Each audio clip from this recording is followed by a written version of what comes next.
আসসালামু আলাইকুম। আশা করি সবাই ভালো আছেন। আমি আল্লাহর রহমতে ভালো আছি। আজকে আমাদের ধানের ভুঁই পরিদর্শন করতে গেছিলাম। অনেক কিছু ফলো করলাম। আমাদের দেশে এখন শ্রমিক সংকটের কারণে ধান কাটা একটা অসাধ্য ব্যাপার হয়ে পড়েছে। কারণ আমাদের দেশে শ্রমিক সংখ্যার কারণে শ্রমিকের দাম তুলনামূলকভাবে অনেক বেশি। এরই পরিপ্রেক্ষিতে আমাদের দেশের কৃষকরা তাদের ধানগুলো বিভিন্ন ধরনের কাটার মেশিন দিয়ে তাদের ধানগুলো নিয়ে নিচ্ছে, পাশাপাশি যে বিচুলি বা খ্যাড় সেগুলো মাটিতে ফেলে দিয়ে একটা অপচয় করে ফেলছে। আমাদের দেশে যদি শ্রমিক সংখ্যা অতিরিক্ত থাকতো তাহলে এগুলো আর নষ্ট করা লাগতো না। এই পরিপ্রেক্ষিতে আমরা বিভিন্ন ধরনের আধুনিক কৃষির এখানে প্রচলন করতে পারি। যেমন আছে রিপার মেশিন থাকলে আমাদের এই কৃষির উন্নয়নের একটা ধারা তৈরি হতো, যার কারণে আমরা আমাদের এই খ্যাড়গুলা অতিরিক্ত মুনাফা করে চাষিরা বেচতে পারতো। এগুলো আমাদের কৃষিকে আপডেট করার জন্য আমাদের নিজেদের একটু সচেতন হতে হবে।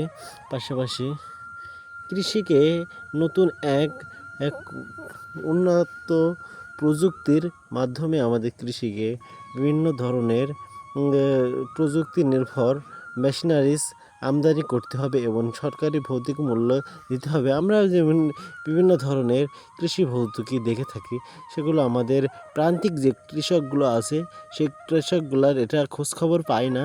এমনকি এটা বিভিন্ন ধরনের রাজনৈতিক এবং বিভিন্ন ধরনের দলের পরিপ্রেক্ষিতে এগুলো নিয়ে তারা বন্টন করে ফেলে, যার কারণে আমাদের প্রান্তিক পর্যায়ে কৃষকগুলা মধ্যবিত্ত এবং নিম্ন মধ্যবিত্ত কৃষকগুলা এর কোনো সুবিধা পায় না।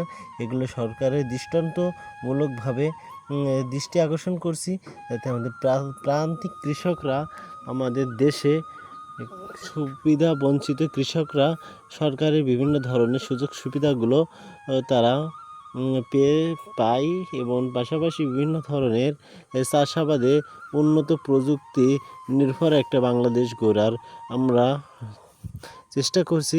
যেহেতু আমরা একটা শিক্ষিত জেনজি জেনারেশন, যদি কৃষিকে একটু অন্যভাবে দেখি তাহলে আমাদের দেশের যেগুলো কি বলবো, সনাতন পদ্ধতির যে কৃষিটাকে আমরা নতুন কৃষি প্রজন্মের একটা খাত হিসেবে ব্যবহার করতে পারি, যার কারণে আমাদের অধিক ফসল এবং অধিক মুনাফার একটা লক্ষ্য করে আমাদের কৃষিকে বিভিন্ন ধরনের উন্নত প্রযুক্তির মাধ্যমে কৃষির উন্নয়ন প্রসারণ ঘটানো অবশ্যই উচিত এবং আমরা পারবো। আমাদের মেন উদ্দেশ্য হবে কৃষিটাকে উন্নত করে এর পাশাপাশি আমাদের কৃষি পণ্যকে ন্যায্য মূল্য যাতে প্রান্তিক পর্যায়ে কৃষকরা পায় এবং মুনাফার যে ব্যাপারটা তারা যেন সচ্ছলভাবে চলাফেরা করতে পারে, এ ব্যাপারটা নিশ্চিত করতে হবে। আমরা দেখি যে বাংলাদেশের কোনো জিনিসের ম্যাক্সিমাম জিনিসের দাম কৃষি পণ্যের কোনো নির্ধারিত দাম নেই। হুটহাট করে দাম বেড়ে যাচ্ছে এবং হুটহাট করে কমে যাচ্ছে। যখনই ফলন বৃদ্ধি হচ্ছে তখনই কৃষকরা তেমন দাম পাচ্ছে না এবং চাষের